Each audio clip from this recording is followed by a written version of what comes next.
O ser cavernoso, que era uma entidade da classe dos dragões do submundo astral da Terra, cobrou de Gader se ele havia convocado todos os sacerdotes do Vril de nossa raça. Nosso líder confirmou com um gesto submisso, mexendo a cabeça, enquanto o ser demoníaco mirava-nos profundamente, um a um, de dentro do espelho de cristal. Depois de nos avaliar, ele falou com autoridade: ajoelhem-se perante seu Senhor, pois chegou a hora de fazerem o juramento sagrado que ligará suas almas à minha. Somente dessa forma vencerão o inimigo e reinarão por um longo tempo sobre a terra de Poseidon. Ajoelhar-me. Pensei. Eu era um ser livre, amava ser senhor de meu destino e agora estava ali, naquela situação inusitada, tendo que me submeter àquele ser desprezível.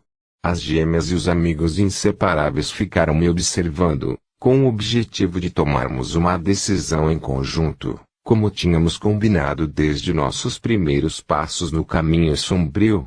Enquanto isso, os demais sacerdotes foram se ajoelhando, lentamente, alguns em dúvida, outros demonstrando absoluta submissão a Gader, ao ponto de bater no peito ou fazer gesto semelhante àquele que, no futuro, ficaria conhecido como a saudação nazista.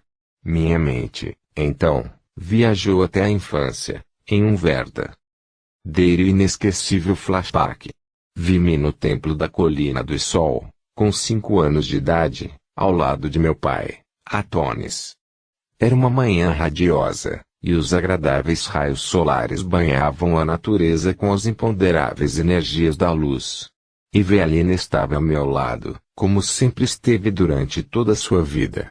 Meu pai falava-nos com empolgação sobre a natureza do Espírito Criador. Meus filhos, Deus é vida, por isso o representamos como a ação benéfica dos raios solares. Ele está em toda parte, velando para que as sementes germinem, para que as flores floresçam, os animais se multipliquem e o homem cresça e se ilumine, em resumo, para que a vida se faça. Ele é o equilíbrio sagrado, o bem presente em todos os corações. Onde existir a manifestação do amor e do progresso, ali ele estará especialmente presente, feliz por atuar nas almas que direcionarem suas forças para agir em nome da essência divina. Essa é a manifestação divina pelo lado da luz. Deus está absolutamente em tudo, e é sábio aquele que o encontra pelo caminho do amor. Quem o descobrir pelo prisma da luz obterá a felicidade milênios antes daquele que optou seguir pelo caminho sombrio. Atonis falava de forma tão inspirada sobre esse ser maravilhoso que ainda desconhecíamos em nossa tenra infância que instintivamente nos ajoelhamos para reverenciá-lo. Meu pai nem notou, pois estava envolvido em seu êxtase, com os olhos voltados para o astro-rei. No entanto, assim que nos percebeu de joelhos, correu até nós e levantou-nos, dizendo, com um sorriso em seus lábios, que parecia mais belo que a luz do sol que ele tanto amava: meus filhos amados, não se ajoelhem. O Espírito Criador não quer nossa submissão. Não somos seus servos, e sim seus amados filhos, sua mais bela criação. Ele, em toda a sua sabedoria, deseja apenas que nos tomemos pessoas melhores a cada dia. Apenas isso. Jamais devemos ser servis. O Criador dos mundos espera pacientemente que despertemos nossas almas para o progresso interno, o autoconhecimento, a busca da finalidade da vida, dentro de nossas mentes e de nossos corações. Ele deseja que sejamos perfeitos, como ele o é. Como todo pai, ele apenas quer que seus filhos evoluam até se tornarem sua imagem e semelhança. Somos seus filhos, e não seus servos. Deus é amor, e não um déspota que escraviza a sua criação e a submete a um servilismo injustificável. Isso é uma visão equivocada de povos que foram escravos e, quando libertos, sentem a necessidade de submeter-se a algo maior para encontrarem sentido em suas vidas. Atonis, então, colocou as mãos nos lábios, procurando a melhor explicação, e prosseguiu: por isso, não orem de joelhos. Façam suas preces de pé, com dignidade. Jamais peçam nada de forma passiva. Ele conhece nossos problemas e nossas dúvidas, não precisamos contar-lhe. Apenas agradeçam por tudo de bom que receberem e confidenciem a Ele seus planos mais sagrados, para se tornarem pessoas melhores. Deus gosta de ouvir nossos planos, nossos sonhos e as metas que traçamos para nossas vidas. Elevem seus corações ao Espírito Criador e confidenciem-lhe o que desejam para suas vidas. Depois mobilizem energias para chegar a esse objetivo. Fé e ação devem andar juntas. Eveline e eu ficamos com os olhos úmidos de emoção ao conhecermos aquele Pai Criador tão amoroso e amigo de seus filhos. Estávamos inebriados de alegria. Sentíamos-nos abençoados por termos um Pai assim tão maravilhoso, que nos permitia a dádiva de amá-lo, em vez de termos de temê-lo. O ser mais poderoso do universo era simples e generoso. Isso era algo lindo para crianças que naturalmente temem o desconhecido. Milênios se passaram, desde esse dia memorável, contudo, essa ideia de não ser necessário nos ajoelharmos na presença divina ficou gravada em minha mente até os dias de hoje. Em todas as minhas vidas futuras, jamais aceitei a imposição de ter de me pôr de joelhos em missas ou rituais dessa natureza, de qualquer religião. Meu Pai não espera isso de mim, mas sim que eu me torne uma pessoa melhor a cada dia. O pagamento de promessa mais agradável aos seus olhos é vencermos nossas imperfeições, e não subirmos escadarias de joelhos ou gestos dessa natureza. Depois Atones nos convidou para passearmos pelo parque do templo, ornado com diversas fontes e privilegiado com natureza exuberante. Ele nos fez perceber a beleza da vida aqui. Tudo tinha a presença daquele generoso Pai. O barulho harmonioso das fontes, os pássaros cantando, a brisa suave balançando as folhas das árvores serenamente, todas essas lembranças do colorido harmonioso da natureza e do sol acolhedor da manhã me levaram a um estado de espírito especial. As gêmeas e os dois amigos perceberam que eu estava em um transe voltado para esferas inacessíveis àquele ambiente pestilento que Gadeira havia construído. Elas seguraram firme minhas mãos, e Anashi e eu colocaram as suas sobre meus ombros, dando-me um apoio especial, mesmo sem saber direito por onde minha mente andava. Mas este era nosso pacto, unidos para sempre, não importando em qual estrada. O ser demoníaco dentro do espelho observou a ampla assembleia de sacerdotes ajoelhados e, repentinamente, parou para olhar em nossa direção, os únicos que ainda se mantinham em pé, desafiando suas determinações, e o pior, aos seus olhos. Estávamos envoltos em uma luz celestial. Mais uma vez, luz e trevas se faziam presentes em nossas vidas. Ao ver-nos, ele gritou, com agressividade: "Ei, vocês, ajoelhem-se agora, inúteis, imbecis. Será que não fui claro? Se vocês desejam vencer a guerra e reinar sobre a Atlântida e o mundo, devem servir-me. Suas almas devem ser minhas." Ele, então, olhou profundamente em meus olhos, percebendo que era eu quem mantinha todo o nosso grupo de pé, e voltou a gritar, diretamente para mim: "Ajoelhe-se, bastardo." Aquilo me irritou profundamente, retirando-me de meu transe de luz e exacerbando ainda mais meu ego. Eu, bastardo? Mas o que é isso? Tive o melhor pai do mundo, não fui desprezado por ele. Eu que havia me distanciado do carinho paterno, tanto meu pai físico como o grande pai, o Espírito Criador, jamais me desampararam.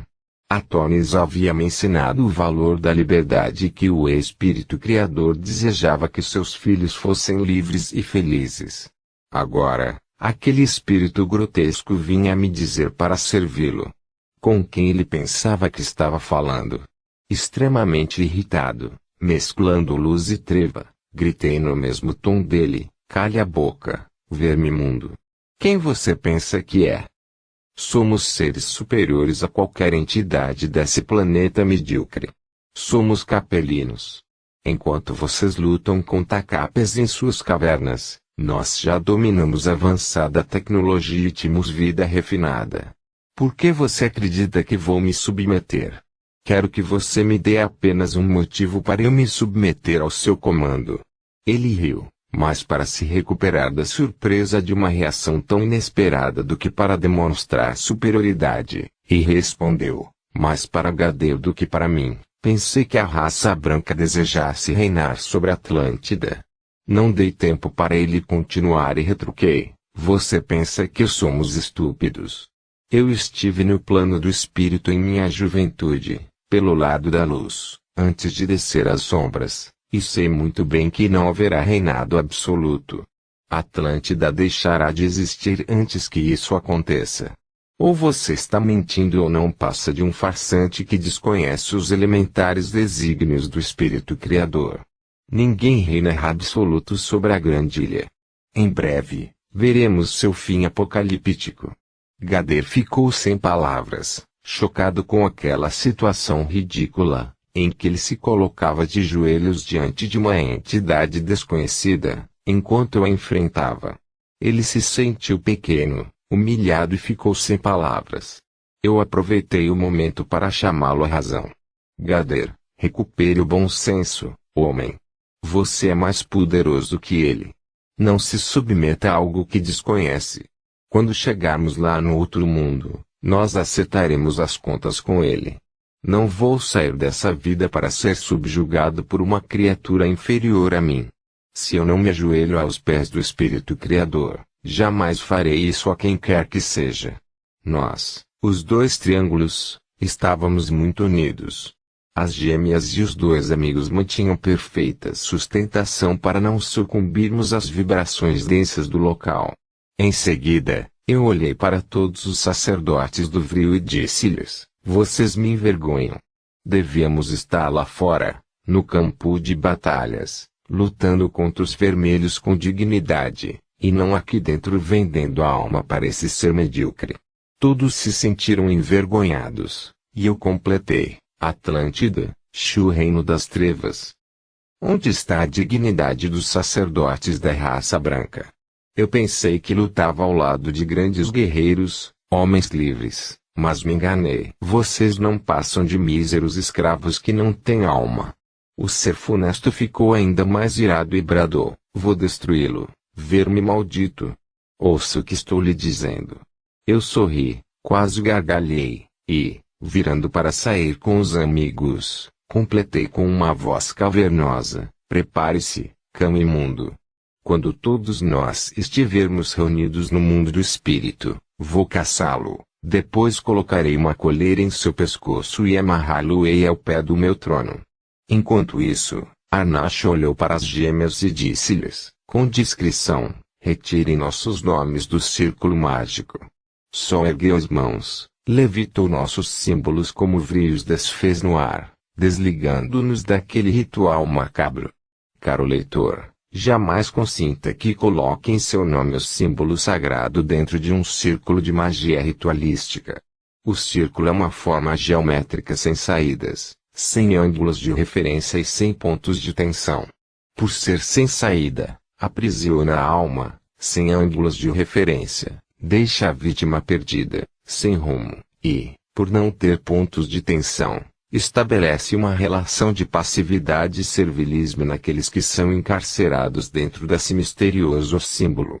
Gader quase infartou com isso. Em estado de choque, ele ergueu a cabeça e só conseguiu ver nossas capas tremulando, enquanto saímos com passos firmes daquele local desprezível. E ele ficou lá, seminu, como um cordeiro sendo oferecido em sacrifício em seu repulsivo altar. Quando atingimos a saída de seus aposentos, ouvimos seu grito enlouquecido de raiva. Rio meneou a cabeça, um tanto preocupado, e desabafou, acho que assinamos nossa sentença de morte. Arnash não pareceu abalado e apenas replicou, contendo as gargalhadas, isso aconteceria mais cedo ou mais tarde. Creio até que já estava demorando demais. Logo atrás, as gêmeas e eu caminhávamos de mãos dadas. Elas nada disseram, mas pensavam o mesmo que eu. Além disso tudo, ainda tínhamos que matar um importante sacerdote da raça branca. Dentro em breve, a situação ficaria insustentável. Mas não me afligi, pois eu sentia que Gaia, nosso planeta, em breve reagiria contra as constantes agressões que estava sofrendo nas terras atlânticas, pondo fim a mais um capítulo da história de nosso mundo. Cumprindo promessas apesar do constrangimento geral, todos os sacerdotes fizeram um pacto de sangue com o dragão das trevas. De forma ingênua, venderam seu bem mais precioso, a liberdade de suas almas. E pagariam alto preço, quando todos descessem para as zonas infernais do mundo astral. Pelo menos, nós 5 estávamos fora desse terrível contrato com as sombras primitivas da Terra. E, como havíamos previsto, isso custou o agravamento da nossa já deteriorada relação com os demais magos atlantes da raça branca. Se já nos tratavam com desconfiança, agora éramos vistos como traidores e infiéis à causa da Atlântida Ocidental. Tentamos convencer alguns sacerdotes menos engajados nas ideias de Gadeira a ficarem do nosso lado, mas eles resolveram apostar em nosso líder, temendo represálias. Eles apenas seguirão o bom senso. Seria uma temeridade apostar em um pequeno grupo de rebeldes. Logo, apenas se mantiveram neutros. À noite, fiquei sentado à beira da piscina de nosso apartamento, tomando guaianás, perdido em meus pensamentos, enquanto as gêmeas nadavam nuas para relaxar, tendo em vista o terrível estresse que tínhamos vivido naquele dia. Passado algum tempo, elas me chamaram para dentro da água perfeitamente aquecida, e relaxei em seus braços. Por milênios, viveríamos daquele modo, apreciando o contato íntimo dentro da água, entrelaçando corpos e almas. Elas mordiscavam minhas orelhas, dirigiam-me olhares ardentes e sussurravam em meus ouvidos, em tom sedutor: queremos volúpia. Por isso, Arnash levou-me para uma piscina com mulheres no livro sobre o signo de Aquário, narrações sobre viagens astrais, e Galeato fez o mesmo, na narrativa Universalismo Crístico, o futuro das religiões. Eles tentavam explorar minhas recordações inconscientes, acionando gatilhos em meu psiquismo para atender seus propósitos. Durante milênios, as gêmeas e eu, juntos a Arnash e Ryu, construiríamos um império nas trevas, onde literalmente viveríamos em luxo e opulência, indiferentes à massa de espíritos que teríamos de escravizar para alimentar esse sistema. Jamais tivemos o objetivo de propagar a ação das trevas pelo mundo, mas mantínhamos nossos domínios consolidados e, ao mesmo tempo, servíamos de justiceiros em nome do Criador, impondo terríveis resgates kármicos no astral àqueles que maculavam o princípio da harmonia universal. Ama o teu próximo como a ti mesmo e não faça a ele o que não gostaria que te fizessem. Estando certos ou errados, acreditávamos agir em nome do Espírito Criador. O terrível trauma da falência da sociedade atlante alimentou em nossos corações um desejo de punição aos comportamentos desprezíveis dos falidos. Utilizávamos essas criaturas como escravas, tanto para atender nossos interesses pessoais como para manter a esfera energética necessária ao nosso poder nas trevas. Iniciamos punindo e escravizando os atlantes capelinos, mas logo estendemos nossos domínios por todo o globo, dividindo-o com os demais magos negros. Não perdoávamos fraquezas morais, puníamos-las com rigor extremo. Enquanto as gêmeas e eu relaxávamos na segurança de nosso lar, Arnash e Ryu resolveram esquecer aquela terrível experiência nas alegres festas da alta sociedade atlante. Combinamos de mantermos-nos em sintonia para caso ocorresse alguma represália de Gadeira. Não sabíamos qual seria sua reação, depois daquele atrito em sua cripta fúnebre. Todavia, nossa preocupação não se confirmou. Gadeira obteve o apoio total dos sacerdotes da raça branca. Ele, então, comemorou a adesão e deixou para se preocupar conosco no momento oportuno. O mesmo não aconteceu com o dragão das trevas, que não se conformou. Durante a madrugada, quando saí do corpo em espírito, ele tentou atacar-me e romper meu cordão prateado traço-elo que liga o espírito ao corpo, enquanto estamos encarnados no plano físico. Sol estava comigo e percebeu a emboscada. Rapidamente, ela utilizou sua visceral relação com a irmã e intuiu-lo em nos despertar. A morena pulou sobre nossos corpos e acordou-nos, chacoalhando-nos intensamente. Regressamos à matéria sobressaltados, como se estivéssemos sendo vítimas de um terrível pesadelo. Explicamos o fato à lua e decidimos utilizar o recurso da luz contra a ação das trevas. Sol nos olhou com seriedade e falou, com sua voz doce: não somos da luz, mas também não somos das trevas. Podemos orar às esferas superiores para que neutralizem a ação desse espírito mau. Os anjos do Espírito Criador não deixarão de nos atender, se perceberem nossas boas intenções nesse complicado jogo de interesses. Eu não tinha muita fé nessa interferência positiva da luz, mas resolvi acreditar na argumentação de Sol. Afinal, mal não faria.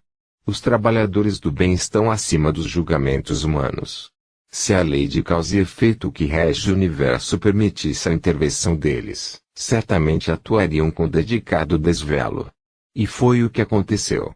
Nós nos sentamos em posição de lótus na cama, e as doces meninas, que se sintonizavam muito bem com a luz, apesar de tudo, elevaram seus corações ao Todo-Poderoso.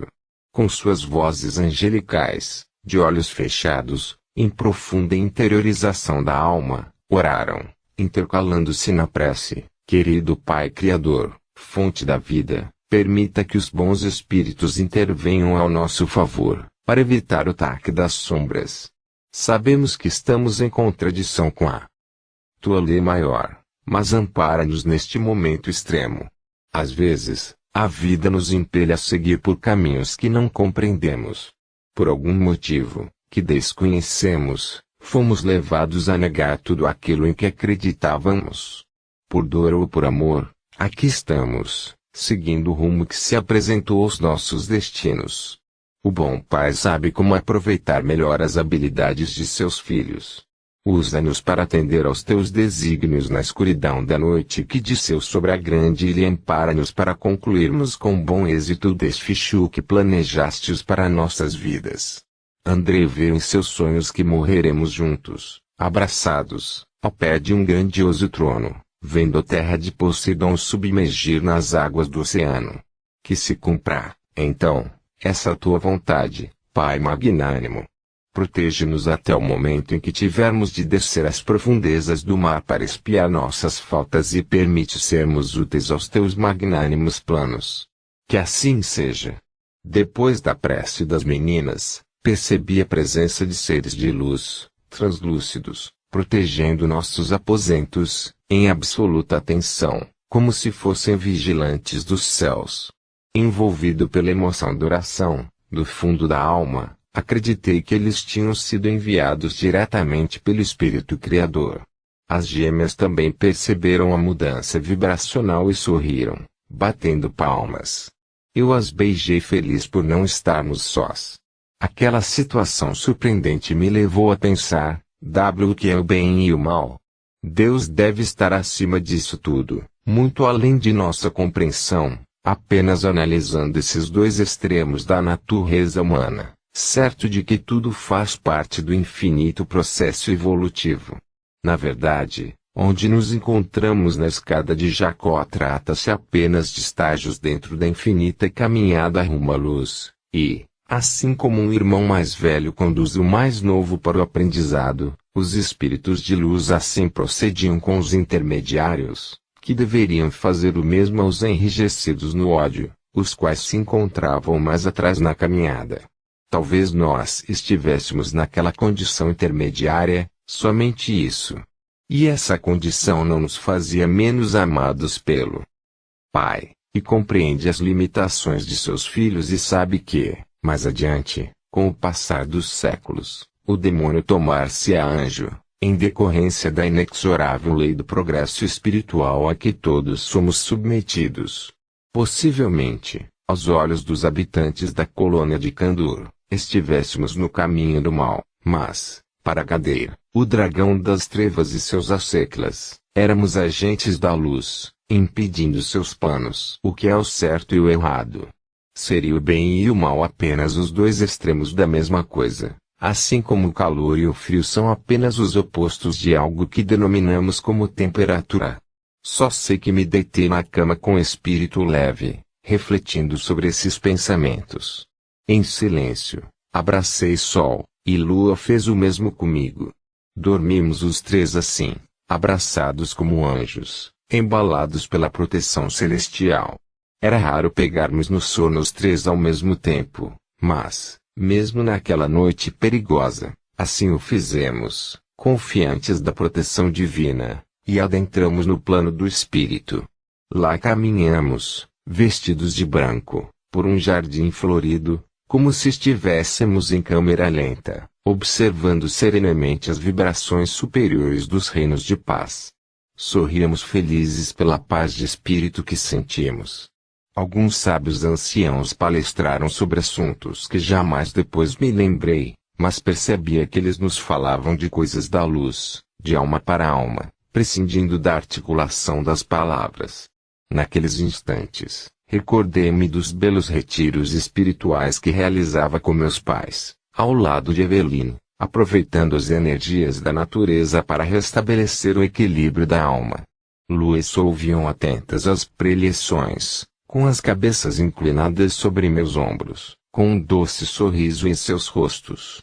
Recordo-me também das vibrações de paz e luz que recebíamos dos amigos espirituais e que irradiei para Rio e Arnache, torcendo para que ambos estivessem bem no mundo físico e recebessem a proteção dos agentes da luz. Tudo parecia um sonho. Contudo, quem despertou a consciência para uma visão mais ampla da vida sabe que os sonhos são registros das vivências do espírito imortal, quando liberto temporariamente da carne. Algumas vezes, eles são confusos apenas porque nosso cérebro físico não está preparado para registrar cenas e fatos sem paralelo no mundo dos homens. No dia seguinte, acordamos muito bem dispostos. As gêmeas estavam com seus corações leves e cantavam alegremente. Minhas amadas mulheres estavam envolvidas em uma aura de luz e foram se dedicar a seus passatempos preferidos, a literatura e o teatro, cada qual ao seu. Parecia que elas haviam esquecido todos os nossos problemas. A noite que vivemos naquela admirável frequência, graças ao poder da oração, foi um bálsamo para seus corações aflitos. Admirei-as com ternura e disse para mim mesmo, devo deixá-las livres de nossos problemas, pelo menos por um dia.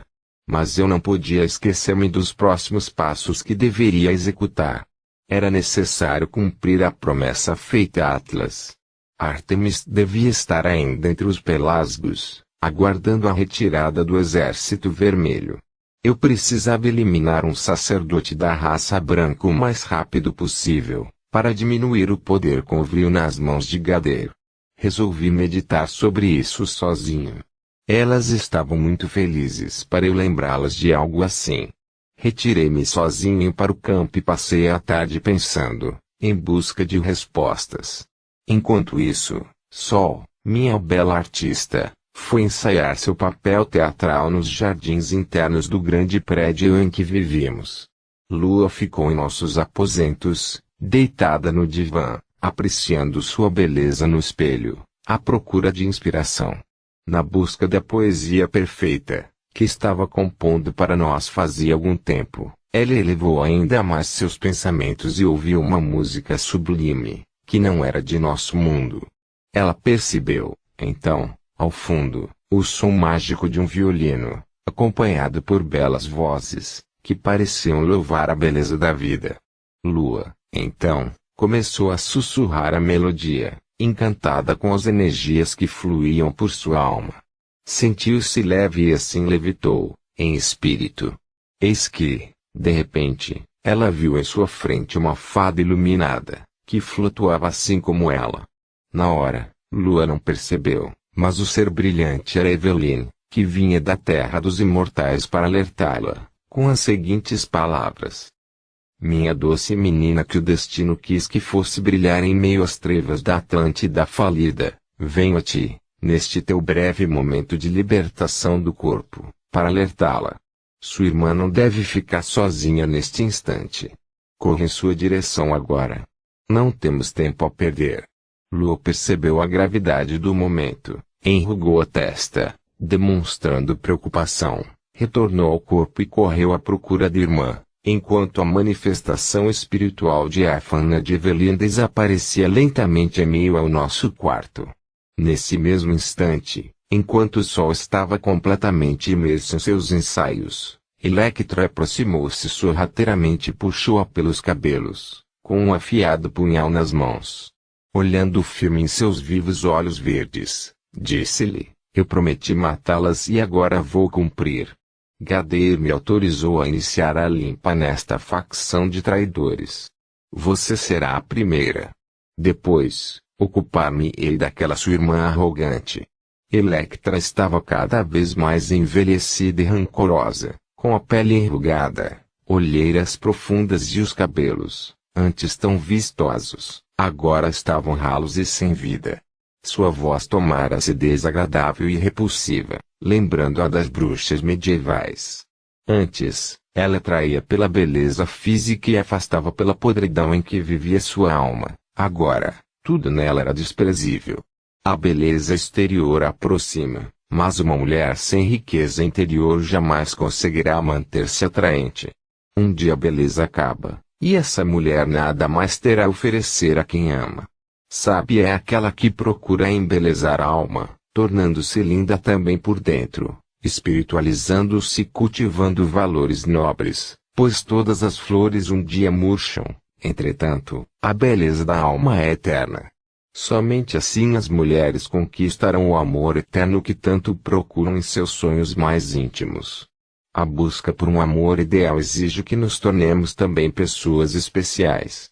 Electra, então, desceu o punhal no pescoço de Sol, mas foi interceptada pelo braço ágil de Lua, que arrancou a arma da bruxa e jogou esta contra a parede, libertando a irmã.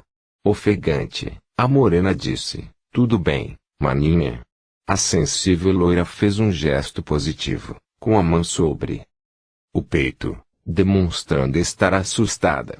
Lua, em seguida, dirigiu-se a Electra com seus olhos já vermelhos, característica típica dos magos negros atlantes quando ficavam com raiva e disse-lhe, com sua voz rouca, que se tornava severa nesses momentos de revolta: bruxa velha, você acreditou que poderia nos pegar separadas? Somos uma só. Eu posso sentir a respiração de Sol a quilômetros de distância, quanto mais a aproximação de uma ave de rapina como você. E, sem dar maiores explicações, Lua chamou o punhal até sua mão, com o vril, e partiu para cima de Electra. A morena jogou os cabelos para o lado, para não atrapalhar no golpe mortal, e ergueu a faca. Naquele instante, a bruxa se assustou e finalmente expôs seus pensamentos mais íntimos. Lua, naquele átimo de segundo, mergulhou no fundo dos olhos apagados de Electra e viu a cena do assassinato de Evelyn. Tudo se desenrolou rapidamente, revelando os mentores do crime e o plano tramado por eles para me levar definitivamente para o caminho das sombras. A elegante morena deu 2 passos para trás, impressionada com o que vira, e apenas aprisionou Electra com a força do vril. Sol percebeu a expressão de espanto da irmã e apoiou na ação. Em seguida, elas conduziram a assassina para nossos aposentos e a conservaram cativa até minha chegada. Após receber o comunicado delas, dirigi-me rapidamente para lá, preocupado com o que poderia estar acontecendo.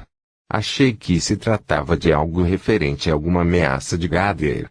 No entanto, encontrei Electra flutuando na sala, dentro de uma bolha agregadora do vril. Sem entender o que estava acontecendo, perguntei às gêmeas, inversá-las o que é isso? Por que esse demônio está aqui? Electra cerrou os dentes e cuspiu em minha direção, com os cabelos em desalinho e gritando como uma doida. Eu fiquei observando aquela maldita mulher com desprezo. Ela era um poço infinito de ódio. Lua se aproximou e disse-me: meu amor, melhor que explicarmos é você mesmo ver. Ela, então, colocou minhas mãos em suas têmporas, sinalizando que eu deveria entrar em sua mente para ler os acontecimentos. Eu beijei a fronte da doce morena, com imenso carinho, e penetrei em seu campo mental com facilidade, já que tínhamos profunda sintonia. Em questão de segundos, passei a ver os últimos fatos ocorridos com ela. Primeiro a aparição de Eveline para a lua, o que me deixou muito emocionado. Depois, a morena correndo de pés descalços pelos corredores até encontrar a irmã e evitando sua morte. Em seguida, ela pronta a desferir o golpe mortal com a faca, mas sendo impedida por uma invasão inesperadamente de Electra. Naquele instante, minha expressão mudou, porque passei a ver o que Lua observara na mente de nossa inimiga, que eram todos os passos daquele dia fatídico em que Eveline fora assassinada, fazia quase 50 anos. Lua não tinha vivido os fatos. Assim, seria impossível, então, possuir em sua mente aqueles registros que me marcaram tão profundamente. Até mesmo nossas roupas, os gestos e as atitudes eram iguais aos da época da tragédia, nos registros mnemônicos que obtivera ao invadir a mente de Electra. A luminosidade do dia, minha expressão de felicidade, enquanto me dirigia às salas de pesquisa da Grande Pirâmide, o semblante frio do zumbi programado por Electra para efetuar o atentado. Tudo retratava perfeitamente os fatos ocorridos naquela época em que as gêmeas tinham apenas 5 anos. Pude ver Eveline, então, entrando na Grande Pirâmide naquele dia, pela visão da maldita bruxa. Depois foi minha vez. As cenas se passavam rapidamente. Momentos depois, Electra apareceu comandando o zumbi que hipnotizara a distância, e, por fim, os fatos se desencadeando até o atentado contra minha adorada esposa. Em seguida, vi a cena dela se comunicando com Gader, com um sorriso maléfico no rosto, informando que o crime estava consumado. Sim, Gader sabia e era o mandante da ação criminosa, como eu sempre suspeitara. Aquela confirmação foi determinante para meus passos seguintes na luta entre os dois reis de Atlântida. Terminada a reprodução de todas as imagens que pude ver por intermédio da mente de Lua, 2 lágrimas correram silenciosas por meu rosto. As meninas também choraram em silêncio. Elas amavam Eveline verdadeiramente, de coração. Depois de alguns momentos de reflexão, eu disse para as gêmeas, com extrema frieza: libertem a bruxa da bolha e mantenham-na sob controle. Que pretendo fazer exige máxima concentração. Sun e Lu atenderam meu pedido e ficaram aguardando minha ação. Electra tentou manter-se com um ar superior, mas isso duraria pouco tempo. O fim que eu havia planejado para quem assassinara Eveline era duro demais para ver dignidade. Em alguns poucos segundos, manipulei o vril em sua forma inversa, de uma maneira que tinha treinado durante todos aqueles anos. O quinto elemento, o símbolo do infinito de pé, materializou-se à nossa frente, envolto em labaredas, invertido e girando em torno de seu próprio eixo, manifestando sua energia infernal sob a ação do lado oculto. Em seguida, ele envolveu o corpo de Electra, e se reproduziu nela a mesma morte de Eveline, mas não instantaneamente, como ocorrera com minha falecida esposa. A bruxa maquiavélica se desintegraria lentamente, por vários dias, tendo seu corpo esfarelado, fato que lhe infligiria uma dor atroz, tão terrível como a que Eveline sofrerá em seus últimos momentos. Eu acreditava estar sendo apenas um justiceiro, agindo em nome do espírito criador para punir o mal que ela causara. Era a lei de ação e reação sendo aplicada, nada mais que isso. A vingança para os magos negros era uma virtude, pois acreditávamos ser os senhores do karma. E assim seria por séculos, sem culpas, sem peso nenhum na consciência. Mais tarde, quando nos demos conta de que havíamos eliminado uma importante sacerdotisa do vril da raça branca, conforme nosso acerto com Atlas, tivemos ainda mais certeza de que estávamos sendo instrumentos da vontade divina. Electra tentou manter-se ativa por alguns instantes, mas logo a terrível dor da desintegração molecular provocada pelo vril começou a causar-lhe fortes dores, em uma macabra mistura de esfarelamento da pele e lenta liquefação dos órgãos internos. Não demorou muito para ela gritar sem controle, vencida pela dor. Com uma expressão facial desesperada, pediu-nos socorro. Nós apenas acompanhamos sua agonia com um olhar indiferente. A preferida de Gader caiu de joelhos aos nossos pés, e, então, passei delicadamente a mão em seu rosto. A sensação que ela teve foi como se uma grossa lixa tivesse raspado sua face. Olhei para meus dedos, e eles estavam cobertos do mesmo pó monoatômico no qual o corpo de Evelina havia se transformado naquele dia trágico. Eu esfreguei os dedos para analisar sua textura e concluí, com um olhar frio e científico, que mais uma vez havia manipulado o vril com absoluto sucesso. Gostei tanto dessa aplicação, que depois executei em outras ocasiões, até mesmo no astral, onde continuamos a dominar o quinto elemento de forma única. Graças a essa energia mágica, exclusividade dos magos negros atlantes, vencemos sem maiores problemas a guerra contra os dragões pela supremacia nas faixas vibratórias mais densas do astral da Terra. Electra tentou fugir de nossos aposentos, rastejando como uma cobra. Mas qualquer movimento lhe provocava infinita dor. Sol chamou nossos fiéis guardas, que se mantinham a postos no corredor, e eles a carregaram para fora, jogando-a como um saco de lixo no amplo saguão de entrada do prédio. Enquanto a arrastavam, observei com um sorriso irônico o rastro de pó que se desprendia de suas pernas e de seus braços. Imaginei que a dor que ela estava sentindo ainda era um castigo muito brando pelo mal que causara a Evelina. Eu desejava fazê-la sofrer mais, muito mais. Eu não conseguia conter minha satisfação pela vingança e, ao mesmo tempo, ficava pensando que poderia fazer algo ainda maior para fazê-la sofrer mais intensamente. Quando fechei a porta e voltei para o quarto, Lua estava preparando um brinde especial e disse-nos: precisamos comemorar, pois vingamos a morte de Evelina e, ao mesmo tempo, cumprimos a promessa feita a Atlas. Electra é perfeita para atender sua reivindicação. E, colocando a mão na testa, em sinal de que fora tonta, concluiu: como não pensei nela antes. Atlas logo perceberá que a balança do vril inclinar-se-á significativamente para seu lado e retirará as suas tropas do mundo primevo. Nossa mãe ficará muito feliz, tenho certeza. Depois dessas palavras da bela e sedutora morena, eu fiquei pensativo. Sol me abraçou e perguntou o que tinha acontecido. Eu respondi, reticente: Gader tentará evitar a morte de Electra. Deveríamos tê-la eliminado imediatamente. Atlas só retirará suas tropas, quando a presença do vril morrer definitivamente em Electra. E, esfregando as mãos, demonstrando ansiedade e satisfação, prossegui: não, ela precisa sofrer mais. Não deve morrer tão rápido. O que faremos? Eu quero vê-la sofrer bem mais do que isso. Maldição. Preciso de uma ideia já. Eu gargalhei como um louco. Sol, então, interveio, perguntando: o velho terá como reverter sua ação, Andrei, com o vril?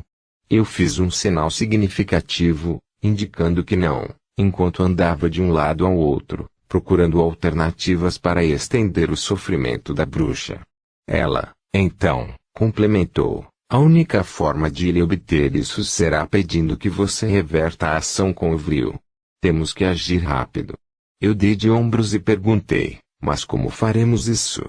Sol olhou para a lua de forma significativa, e esta disse: entendi, maninha. Vou providenciar o amante de Electra. Lua embarcou em uma nave e dirigiu-se rapidamente para o campo de batalha onde se encontrava Atlas. A bela morena caminhou até seu acampamento, deixando todos os soldados de queixo caído com suas curvas exuberantes e seu caminhar elegante. Ela disse ao líder da raça vermelha, sem rodeios: você sentiu a queda na força do vril entre os brancos. Ele assentiu com um sorriso sagaz, e ela voltou a falar: a sacerdotisa Electra ainda está viva. Precisamos desmoralizá-la aos olhos de Gader, antes que ele tente reverter sua iminente morte. Quero um guerreiro vermelho para apresentar como seu amante. Afirmaremos que ele estava passando informações sigilosas para você, por intermédio dele. Atlas compreendeu o plano e saiu da barraca militar, reuniu os soldados e disse-lhes, com sua voz de trovão: nobres guerreiros da raça vermelha, preciso de um valoroso soldado para uma missão sem retorno. Com o êxito dessa tarefa, levaremos para o inferno um sacerdote dos brancos e inclinaremos a balança do vil ao nosso favor. Quem se candidata? Todos os guerreiros de Atlas se ofereceram para o sacrifício, batendo as lanças contra os escudos, com olhares flamejantes e gritando palavras de ordem. Ele levantou as mãos, pedindo silêncio, e voltou a falar: essa é uma viagem só de ida. O voluntário será morto nas mãos do inimigo. Compreendem isso? Todos voltaram a bradar e bater seus escudos, sem vacilar, fazendo uma atordoante algazarra.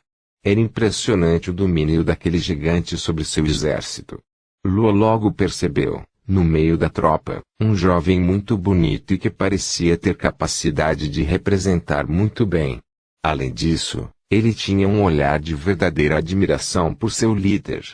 Lua, sem rodeios, indicou-o, pois não tinha tempo a perder: eu quero aquele. Ele parece atender bem nossos propósitos. O jovem guerreiro percebeu que fora escolhido. Sem vacilar, jogou suas armas no chão e caminhou com firmeza até o grande Altas. Em seguida, ajoelhou-se diante de seu líder, que o levantou com uma força descomunal e, segurando firme em seus braços, disse-lhe, com um olhar hipnótico: morra com grandeza, meu irmão. Esta é a sua última missão no mundo humano. Execute-a como se fosse a mais importante de sua vida. O soldado respondeu, com voz ativa, sem piscar e com os olhos úmidos: sim, meu mestre. Atlas o beijou como se faz a um filho e o abraçou. Poucos minutos depois, Lua retornou rapidamente para a capital da raça branca, levando consigo nosso álibi definitivo para a morte de Electra. Não havia tempo a perder. Ao entrar em nossos aposentos, logo percebeu que Lua e eu já fomos convocados para prestar esclarecimentos.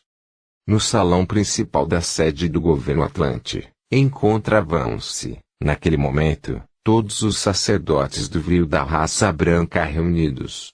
Gader estava sentado em sua cadeira e observava com angústia o esfarelamento contínuo de sua pupila, que se contorcia com uma terrível expressão de dor.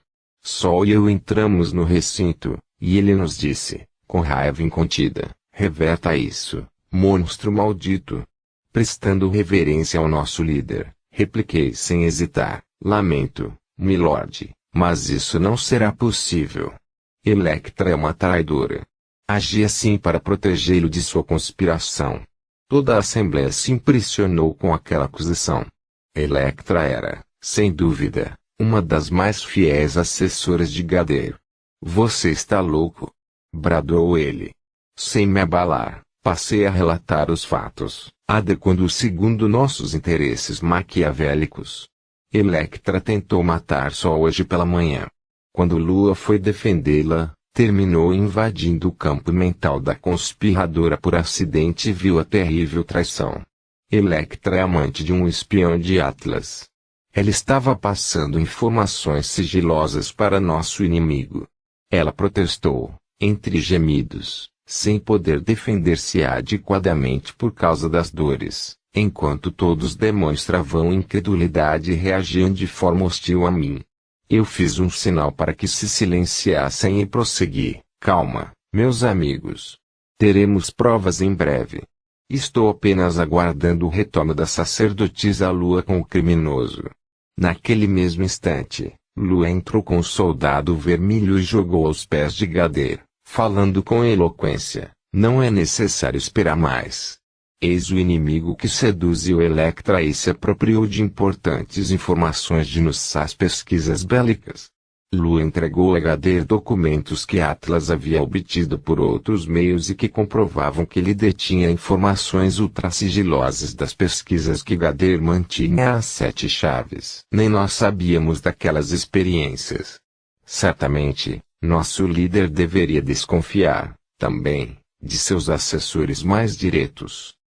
O soldado vermelho, então, encenou perfeitamente um gesto de amor, colocando alma em suas palavras, pedindo perdão a Electra, nesses termos: perdoe-me, meu amor, mas eu precisava servir ao meu povo. Eu te amo. Aproximei-me de você com a missão de obter informações, mas me apaixonei. Contudo, não poderia trair meus irmãos. Isso seria inadmissível. Acima de tudo deve estar meu dever com Atlas e com meu povo. Sinto por tê-la usado. Lu combinara com ele para dizer exatamente aquelas palavras, com o objetivo de demonstrar que nem mesmo os repulsivos vermelhos cometeriam traição. Isso seria o golpe derradeiro em Electra, que aparentemente havia vivido uma paixão proibida com o inimigo e traído sua raça. Sem forças para articular uma palavra sequer, ela tentou defender-se, à medida que em seu corpo acelerava o processo de desintegração molecular, causando-lhe mais dor. Naquele momento, eu sutilmente apertei o torniquete da manipulação do vril que havia realizado, deixando-a sem condições de defender-se. Ela já mal respirava. Inclusive, seu olhar e a expressão facial, que poderiam depor ao seu favor, ficaram indecifráveis. A desagregação orgânica adulterou completamente seu rosto, tomando-o inexpressivo. Os sacerdotes do vril, em seguida, passaram a pedir a condenação da traidora, exigindo de Gader seu extermínio imediato. As provas não deixavam dúvidas. Nosso esquelético líder sentiu que havia caído em uma armadilha e mirou-me com raiva e indignação. Ele ficou sem ação, olhando para mim e para as gêmeas, assombrado com nossa armação, enquanto todos os sacerdotes gritavam e jogavam objetos em Electra, pedindo sua imediata execução. Negar-se a executá-la seria algo que lhe custaria muito caro. Ele precisava da confiança e do apoio dos sacerdotes e não tinha como provar a inocência de Electra. Nosso plano fora muito bem realizado, mesmo sendo improvisado e feito às pressas. As gêmeas sabiam tramar como ninguém. Naquele instante, mirei profundamente os olhos de Gader e falei diretamente a ele, em tom irônico e de forma reticente: existe mais um agravante. Além de traidora, ela matou Eveline. A mente de Gader pareceu neutralizar os gritos enlouquecidos de seus sacerdotes ao redor. Naquele momento, ele percebeu que eu sabia de tudo, inclusive sobre ele ser o mentor da morte de Eveline. Ele, então, disse-me, de alma para alma: prepare-se, pois vai ter volta. Em seguida, fez um leve gesto com a mão, típico de quando manipulávamos o vril sem esforço, e desintegrou definitivamente Electra e o Guerreiro Vermelho, seu suposto amante. Era para ser um momento de alegria, de inigualável triunfo. No entanto, naquele mesmo instante, eu percebi a silhueta de Eveline abraçando e consolando Electra. O corpo espiritual da mulher chorava copiosamente nos braços de minha falecida esposa, enquanto seu duplo físico se desintegrava. A doce filha de Ártemis me censurou com um olhar de relance e disse-me, com uma ponta de tristeza, antes de desaparecer carregando o corpo de sua assassina: Andrei, aprenda a amar e perdoar. Aquilo me deixou confuso. Pouco antes, ela alertara a lua para evitar que aquela cobra maldita assassinasse Sol. Agora, recolhia a criminosa em seus braços com o coração repleto de compaixão. Minha alma era muito pequena para compreender tudo aquilo. Eveline estava muito à frente de mim na caminhada rumo à luz de Deus.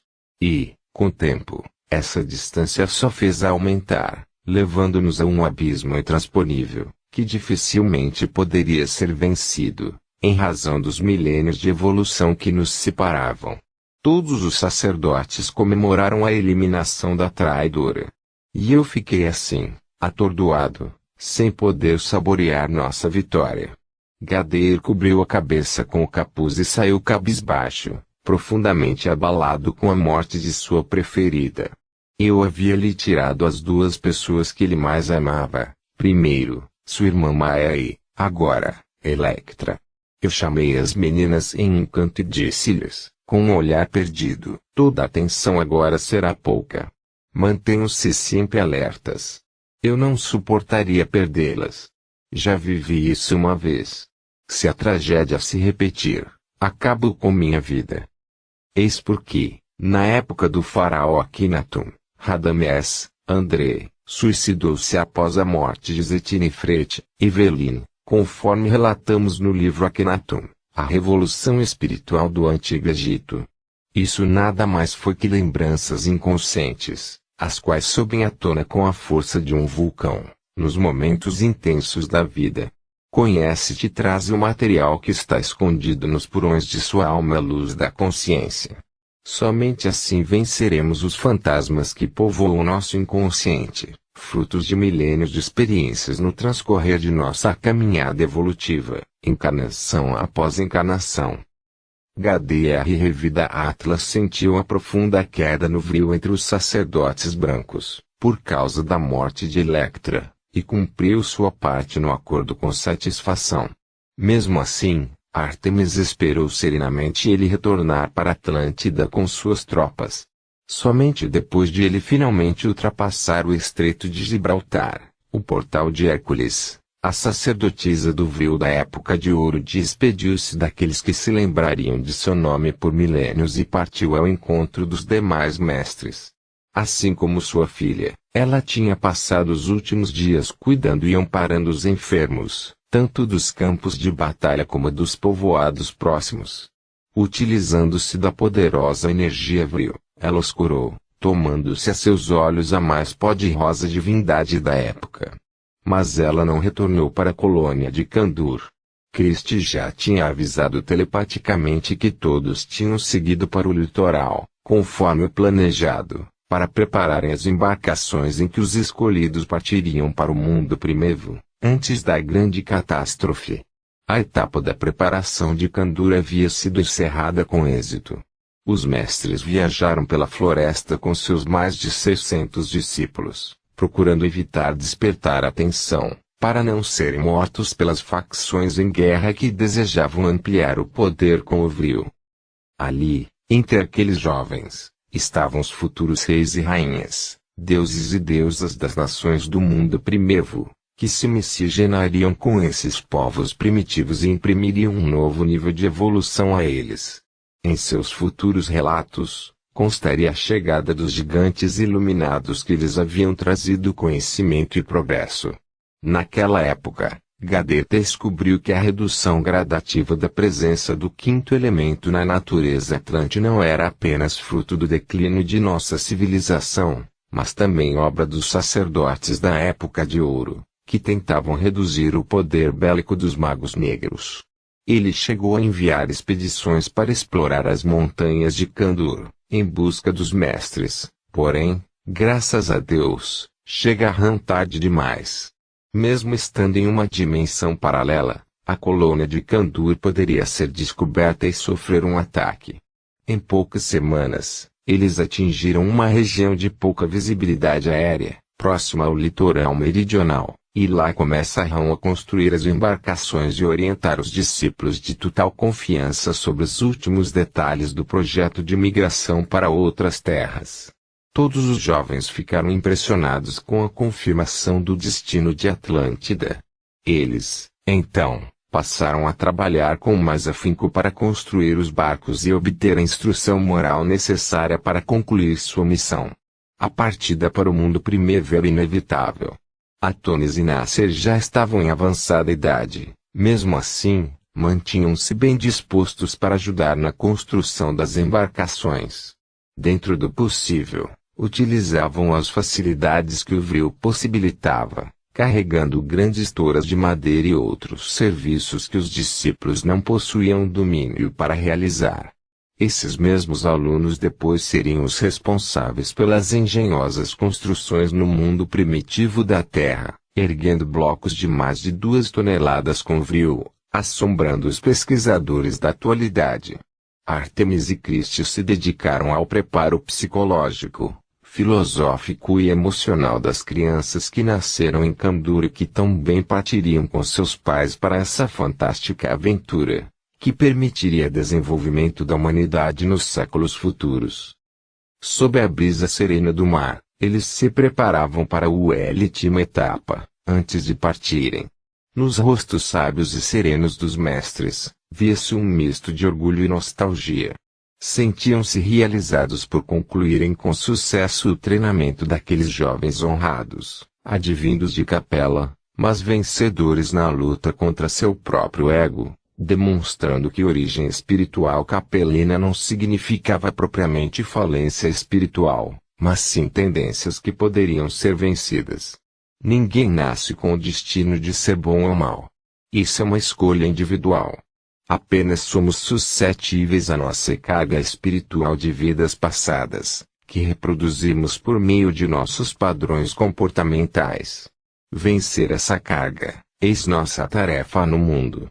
Em algumas manhãs, Artemis caminhava pela beira da praia, de pés descalços, com seus lindos olhos acinzentados perdidos na imensidão do horizonte, refletindo sobre a caminhada futura de seus diletos pupilos. Em breve, as embarcações sumiriam naquela linha onde o mar findava para nossas vistas e surgiriam em outras terras, com a nobre tarefa que fora sempre a vocação sagrada do povo atlante, educar e promover o progresso de povos incipientes. Assim, nem tudo estava perdido. Naqueles momentos, então, a grande sacerdotisa do Vril se lembrava de toda a sua existência, desde criança, embalada pelo som sereno e repetitivo das ondas do mar. A vitoriosa mulher, exemplo de dignidade espiritual, recordava-se de seus sonhos da juventude em contribuir para o progresso da terra de Poseidon. Sua missão era exatamente esta: tomar a grande ilha uma pátria cada vez mais voltada para o bem e para sua sagrada tarefa de educar e civilizar os povos do mundo primitivo. Ela trabalhou para isso até o último momento de sua vida. Artemis viveu intensamente sua missão. Ela se lembrava de sua amada filha, tão injustamente assassinada, e também desse seu filho, que se perdera em meio a tanta dor, além das gêmeas queridas, filhas do coração, que haviam me seguido pelo caminho das sombras. Nesses instantes, ela caía de joelhos nas areias macias da praia e chorava, procurando expulsar do peito a dor que sentia pela ausência de pessoas que tanto amava. Artemis, aquela que se tomara uma deusa aos olhos dos gregos primitivos, olhava, então, para os céus, de joelhos, e dizia para si mesma, tentando conter a dor da saudade: meus amores do coração, um dia, nós estaremos todos juntos novamente, vivendo lado a lado na paz e na sabedoria do Criador dos mundos, longe da dor e do sofrimento, que só se fazem presentes nos momentos em que precisamos ser despertados para a verdadeira vida. Ela, então, sorriu e secou suas lágrimas com os braços, e falou novamente para si mesma: sim, um dia a ilusão acaba, a verdade se revela, e despertamos para os objetivos maiores da vida. E, quando isso acontecer, estaremos juntos novamente, trabalhando para tornar viva entre os homens a vontade do Espírito Criador. Enquanto Artemis tornava-se um foco de luz na terra, com suas elevadas preces, na capital Poseidonis, os ânimos continuavam quentes. Gader não sossegava de buscar os maiores mestres do Vril, que se negavam a apoiar a guerra. Vários sacerdotes da grande energia que haviam optado por um autoexílio nas cavernas foram encontrados e assassinados por não revelarem o bloqueio realizado com energia Vril, objetivando evitar que os rebeldes a utilizassem em todo o seu potencial. Dias depois, o líder da raça branca, que se tornava um demônio cada vez mais cruel, conseguiu capturar Mestre Kundo. Ele havia retomado para a capital, com a intenção de penetrar na pirâmide e reduzir ainda mais a presença do quinto elemento em nosso mundo. Isso evitaria maiores desgraças naquela luta que parecia se tornar mais selvagem a cada novo enfrentamento. Fazia dias que Gader não sorria, mais precisamente, desde a morte de Electra. Ao saber da prisão de Kundo, ele esboçou um sorriso satânico e falou para Galeato e Pantauer, com uma ponta de ironia: agora chegou minha vez de sorrir. Reúnam todos os sacerdotes no salão principal, porque vamos eliminar mais um mestre da luz. Pouco tempo depois, estávamos novamente no mesmo local onde Electra fora morta. Gader entrou com passos rápidos e vestindo seus trajes sacerdotais. Ele se sentou em um trono improvisado e bateu palmas. Era apenas um sinal para que seus soldados entrassem conduzindo o prisioneiro. Eu estava com um olhar vago e cansado de todo aquele teatro infernal. Nem percebi quem era a vítima. Somente quando ele foi jogado aos pés de Gader, de joelhos, pude perceber os longos e suados cabelos negros de Kundo, encobrindo seu rosto. Suas mãos estavam amarradas, e notei que ele havia sofrido tortura física. Eu me sobressaltei, mas me contive, pois sabia que era isso que Gader desejava. O rosto do sábio mestre Atlante da raça vermelha estava desfigurado, mas mantinha um olhar digno e desprovido de raiva. Kundo possuía 10 vezes mais força com o vril que Gader e seus asseclas. Apesar disso, não reagia. A força do vril dos mestres atlantes não deveria interferir no destino natural da Grandilha. O mal já não habitava mais seu coração fazia muito tempo.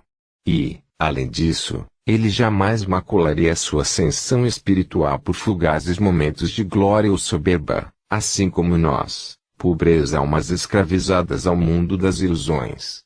Ele compreendia o sentido da vida e estava em um nível de consciência muito superior ao de todos nós ali presentes, que ainda nos debatíamos no lodaçal do ego humano. Gader olhou com desprezo, ainda mais por ele ser um vermelho, e levantou-se de forma cerimoniosa e arrogante. O gigante esquelético deu alguns passos com seu esguio corpo curvado. Usando um capuz que cobria sua cabeça, ele se aproximou um pouco mais do mestre da chama violeta e disse-lhe, com voz soturna: durante todos esses anos, você e seus fracos irmãos da luz escondiam, então, um sutil bloqueio do vril, limitando nossas capacidades, e nós nem suspeitávamos. Jamais deveria tê-los deixado viver. Acreditei que eram insignificantes, no entanto, conspiravam em seu retiro espiritual nas montanhas de Kandur, no berço de meu inimigo. Talvez até tenham apoiado Atlas para ele resistir assim por tanto tempo. Não duvido de que o poder dele com o vril esteja ancorado na força de Trai do Reis como você. Bem que você não passa de um vermelho sujo. Como ele. Não entendo como uma raça inferior possa ter tanto poder com o vril. Gader, então, tentou endireitar seu corpo, à medida que respirava profundamente. Galeato e Pantauer se aproximaram sorrateiramente e ficaram ao seu lado, olhando para o chão, em direção a Kundo, que permanecia de joelhos.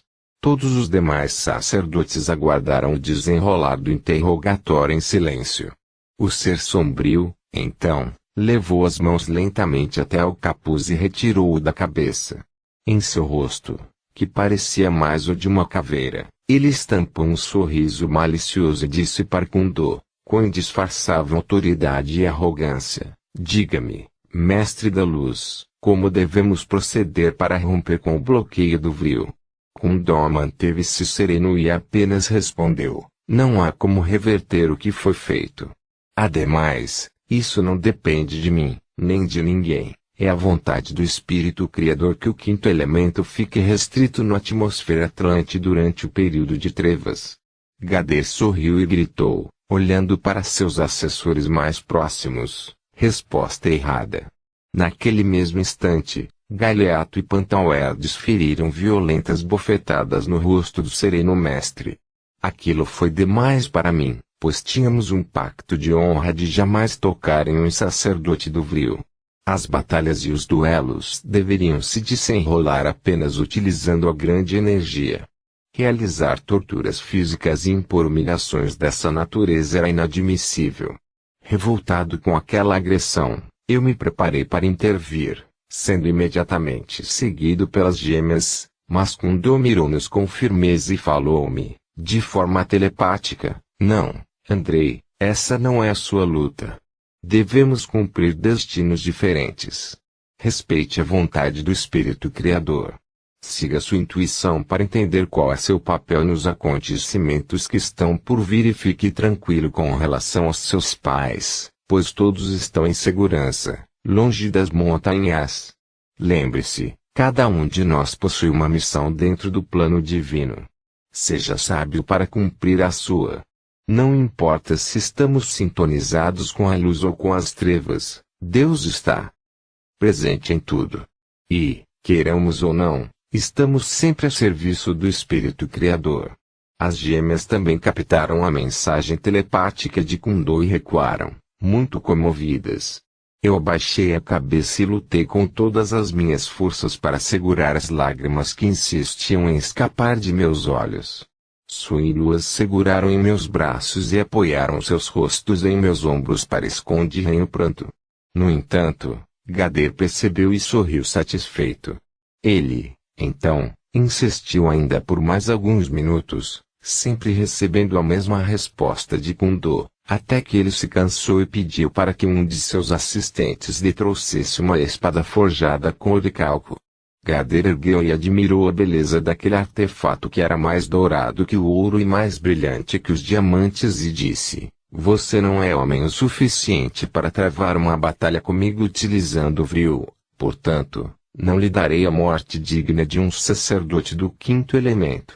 Kundo, você morrerá pela espada, assim como os cães imundos que enviamos às guerras convencionais todos os dias. O iluminado mestre apenas fez uma reverência e respondeu, com suave brilho nos olhos negros: será uma honra morrer como meus irmãos mais humildes. Gader esboçou uma expressão de ódio e preparou-se para desferir o golpe mortal na altura do pescoço de Kundo. É curioso perceber que, em Atlântida, ele morreu por uma forma de execução semelhante à promovida por Robespierre, durante a Revolução Francesa, e que levaria Kundo, na personalidade de Conde de Saint-Germain, a lutar fervorosamente contra aquela chacina sem fim, executada pelo terrível instrumento de decapitação, que ficou conhecido como guilhotina.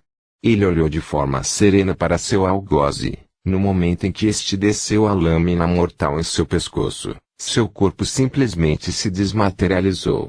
Gader quase caiu, por sua lâmina não encontrar resistência nenhuma ao passar pelo alvo. Ela apenas cortou o ar.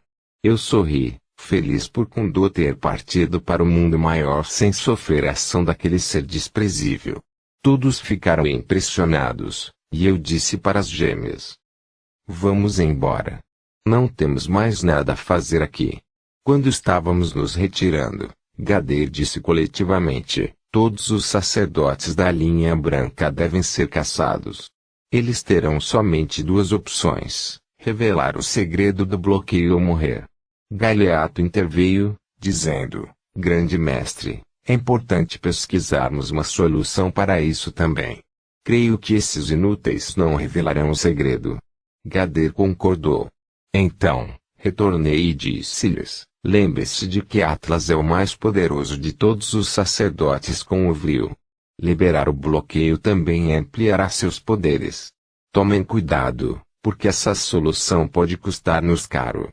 Galeato me olhou com desprezo e disse: suas palavras não merecem confiança. Você quer nos confundir. É um traidor.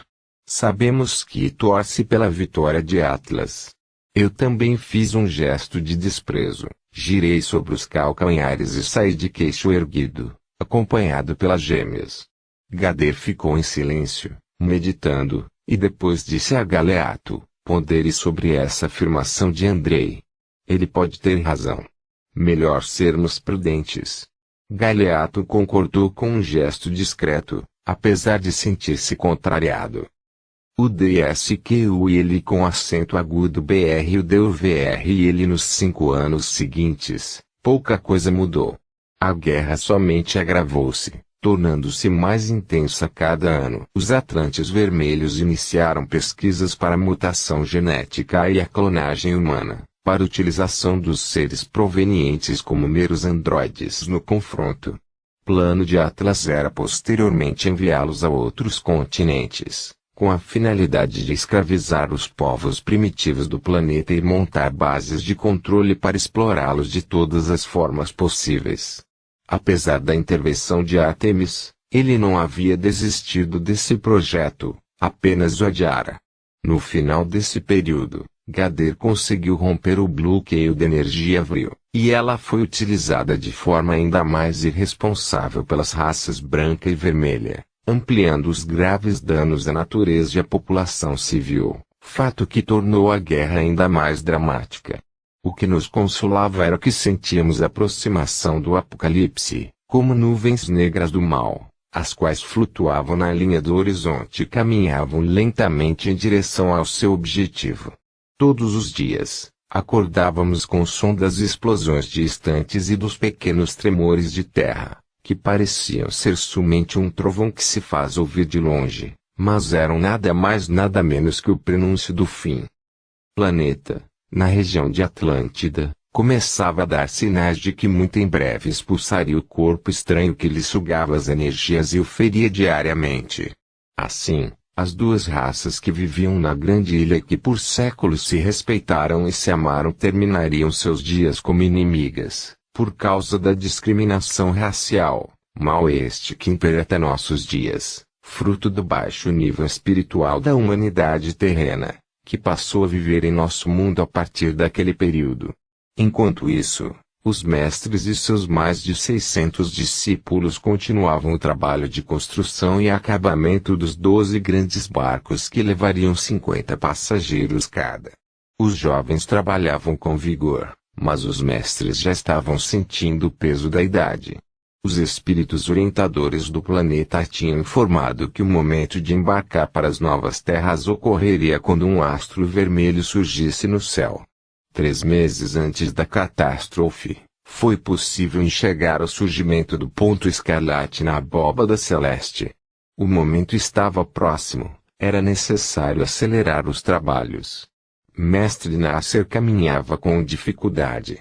A vida na selva, sem os recursos e o conforto da colônia de Kandur, havia desgastado seu organismo em avançada idade. Na época da grande catástrofe, eles possuíam em torno de 120 anos. Inclusive, alguns dos antigos atlantes que abraçaram o projeto já haviam desencarnado, em decorrência do clima hostil da vida selvagem. Muitos daqueles que se refugiaram em cavernas para não terem seus poderes com Vril explorados pelas facções em guerra também já haviam sucumbido. Enquanto os jovens discípulos lutavam contra o tempo para abandonar a moribunda terra de Poseidon, as gêmeas e eu assistíamos, na capital Atlante, às mais terríveis manifestações da degradação humana. O comportamento bizarro e o olhar vidrado das pessoas nas ruas nos davam a impressão de que todos haviam sido infectados por um vírus desconhecido ou, então, suas almas estavam possuídas por seres demoníacos. O estado mental e emocional dos atlantes começava a deteriorar-se, algo típico em períodos de final de ciclos evolutivos no mundo. No fundo de nossas almas, lá no inconsciente, podemos sentir quando o grande juízo se aproxima, assim como está ocorrendo nos dias atuais. Aqueles que estão sintonizados com um baixo padrão vibracional ficam angustiados e irritadiços, externando ainda mais as mazelas de suas almas. Assim os dias se passavam, até que, em certa manhã, enquanto eu dormia, fui despertado pelo roçar dos longos cabelos de sol em meu rosto. Ela sempre fazia isso quando queria me acordar pela manhã. Mas daquela vez não o fez para acordar-me com um lindo sorriso no rosto. Ela estava soluçando e com a face coberta de lágrimas. Eu me sobressaltei e perguntei a ela, abraçando-a, o que foi, meu amor? Por que você chora? A sempre alegre loira me abraçou forte e disse, com voz reticente, acabou o equilíbrio com o Vril. Nossa força conjunta está maior do que dos vermelhos. O fim está próximo. Eu, então, pulei da cama assustado, enquanto Lodi espetava, e corri nu até a sacada. Concentrei-me no quinto elemento e constatei que a cativante Sol estava com a razão. Que teria acontecido? Era um desequilíbrio grande demais para ter ocorrido em decorrência da morte de um único sacerdote vermelho. Aquela estranha predisposição do Vril na atmosfera significava muitas baixas.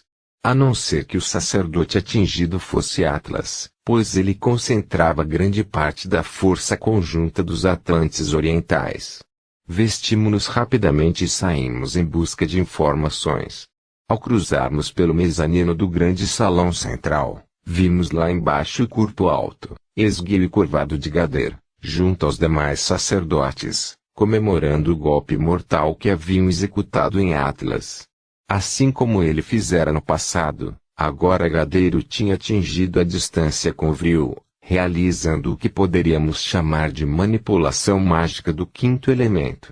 Foi possível escutar os comentários dele de Galeato, afirmando que o quadro de Atlas era irreversível, mesmo com o poder curativo do Vril e das pirâmides. Eu fiz sinal para as gêmeas, e contornamos por outro caminho. Se Atlas estava entre a vida e a morte, esse não era um bom momento para cruzarmos com Gader. Avisamos Arnash e Riel para afastarem-se imediatamente da região e tomamos uma decisão surpreendente. Embarcamos em uma nave com destino ao Palácio de Atlas, no outro extremo do continente. Não sabia como seríamos recebidos, mas eu sentia que precisava estar ao lado do gigante vermelho naquele momento extremo de sua vida. As gêmeas concordaram, e partimos, com nossos corações apreensivos. Talvez pudéssemos ajudar de alguma forma, se bem que eu não acreditava nisso. Tudo parecia estar acontecendo conforme os sonhos que, quase todas as noites, insistiam em me revelar o futuro de Atlântida. Naquela mesma noite, pouco antes de Sol me acordar, eu havia sonhado que imensas ondas, com mais de 40 metros de altura, chocavam-se contra o cume da grande pirâmide de Poseidonis, que apresentava uma enorme rachadura em toda a sua extensão. Chegamos rápido, como sempre, utilizando as supersônicas naves movidas a Vril. Naqueles dias, pouquíssimos sacerdotes poderiam manipulá-las com esse fim. O poder de manuseio sobre o Vril, mesmo com a quebra do bloqueio efetuado pelos mestres da Época de Ouro, tomava-se cada vez mais exclusividade dos mais poderosos sacerdotes. Fazia muito tempo que eu não visitava o Palácio de Atlas, desde antes da morte de Evelyn, quando fui até lá a mando de Gader para sondar as intenções do Guerreiro Vermelho. Porém, pouca coisa havia mudado, talvez somente a segurança, que agora parecia ser mais reforçada. Mesmo assim, conseguimos entrar no palácio com relativa facilidade. A terrível tragédia que se abatera sobre o líder da raça vermelha havia atordoado todo o mundo. Muitos soldados estavam ajoelhados à porta dos aposentos de Atlas, com os rostos cobertos de lágrimas, enquanto outros haviam fugido para as matas, com medo de um ataque sem precedentes por parte dos sacerdotes e do exército branco. Quando chegamos à entrada do suntuoso quarto de Atlas, realmente digno de um rei, tivemos que pedir às pessoas que estavam ajoelhadas para que se afastassem. Elas atenderam nosso pedido e acompanharam nossos movimentos com olhares assustados. Desviando de uma e outra pessoa, apoiando-nos em seus ombros, finalmente transpusemos o limiar da porta. Naquele instante, todos os sacerdotes fiéis a Atlas se viraram para nós três e nos observaram com olhares incrédulos. Era muita ousadia de nossa parte invadir o local de repouso do rei ferido. Mestor deu 2 passos à frente e disse, demonstrando revolta, o que vocês estão fazendo aqui? Retirem-se imediatamente. Se vocês desejam um duelo, que seja fora do local de repouso de nosso rei. Eu ergui a mão e disse-lhes, com as gêmeas apoiadas em meus braços, calma, nobre Mestor. Estamos aqui em paz. Desejo apenas visitar meu amigo Atlas e ver no que posso lhe ser útil. O viril guerreiro ia retrucar, Indignado, mas Atlas ergueu a mão e disse, com voz abatida, deixe Andrei aproximar-se. Todos ficaram em silêncio, boquiabertos com a presença insólita do inimigo aos pés do leito de morte do amado líder. Eu, então, ajoelhei-me ao lado da cama de Atlas e falei-lhe, enquanto segurava a sua mão, estamos próximos do fim, meu amigo. E, olhando para o corpo ferido do gigante guerreiro, completei, o que aconteceu contigo é uma prova irrefutável disso. Em seguida, descobri seu peito e observei, na região abdominal, a terrível chaga manipulada por Gadeir à distância. No futuro, muitos trabalhos de feitiçaria tentariam utilizar-se do fluido cósmico universal para realizar estragos semelhantes a esse em vítimas distantes. Raríssimos conseguiriam tal êxito. Conforme já explanei, os magos atlantes eram incomparáveis nesta arte. Entretanto, nos séculos seguintes, após o fim de Atlântida, a arte da magia negra foi desenvolvida no seio de vários povos, obtendo, obviamente, resultados bem inferiores, mas que causavam estragos preocupantes, ao ponto de a alta espiritualidade manter-se sempre vigilante com a ação dos magos negros que se utilizavam de médiums para esse fim. As próprias práticas de voodoo são tentativas de utilizar técnica semelhante a essa que vitimou Atlas. Ele tentou apertar firme minha mão e falou, em tom irônico, aquele magricelo horrendo tomou-se melhor que eu nisso, não é mesmo, Andrei? E acho que também estou velho e fraco. Não consigo manter-me invulnerável ao ódio desse monstro como antigamente. Já faz semanas que a minha saúde anda debilitada, meu sistema imunológico anda fraco. Talvez seja esse o motivo de seu êxito desta vez. E, tomando a expressão do rosto severa, falou-me com voz firme e preocupada, mas esqueça isso. Não há mais volta. Meus dias estão contados. Assim que eu morrer, Gadeir destruirá todo o meu povo. Depois, ele olhou firme em meus olhos e prosseguiu, tentando conter a dor que lhe corroía por dentro. Você me prometeu que isso não aconteceria, que Gadeir não seria o soberano máximo da grande ilha. Andrei, cumpra a sua promessa. Por tudo o que há de mais sagrado, cumpra. Eu coloquei minha outra mão sobre a dele e respondi, sim, isso acontecerá. Ninguém reinará sobre a terra de Poseidon. Em breve, todos nós estaremos mortos, vitimados por nossa iniquidade. Ele suspirou e disse-me, sacudindo a cabeça, Andrei, não me venha novamente com essas conversas de religião. Precisamos ser práticos. Gadeir deve ser morto. Não temos tempo para esperar por intervenções divinas. Eu, então, fiz com que ele olhasse pela janela e indiquei um ponto vermelho no céu, que era visível tanto à noite como de dia. Veja, Atlas, aquele é o sinal da intervenção divina. Observe-o diariamente nestes seus últimos momentos no mundo dos homens e perceberá que ele se aproximará mais e mais, até deflagrar o grande fim, dentro de poucas semanas. Eu me sentei ao seu lado na cama e completei, porém, não se preocupe, pois Gadeir estará morto antes disso acontecer. Eu vi em meus sonhos e vou trabalhar pessoalmente para que isso se concretize. Ele matou Evelyn, como já tenho as provas. Faço questão de ser seu algoz. Quero sentir o prazer de matá-lo com minhas próprias mãos. Atlas sorriu e falou, segurando meu braço como fazem os grandes amigos. Agora, Andrei, você está alegrando esse pobre homem que apenas pede um último desejo, antes de descer a laje fria da morte. Eu sorri para ele e retruquei, não seja tão dramático. Em breve, encontrar-nos-emos no mundo maior, e lá teremos outra peleia para enfrentar.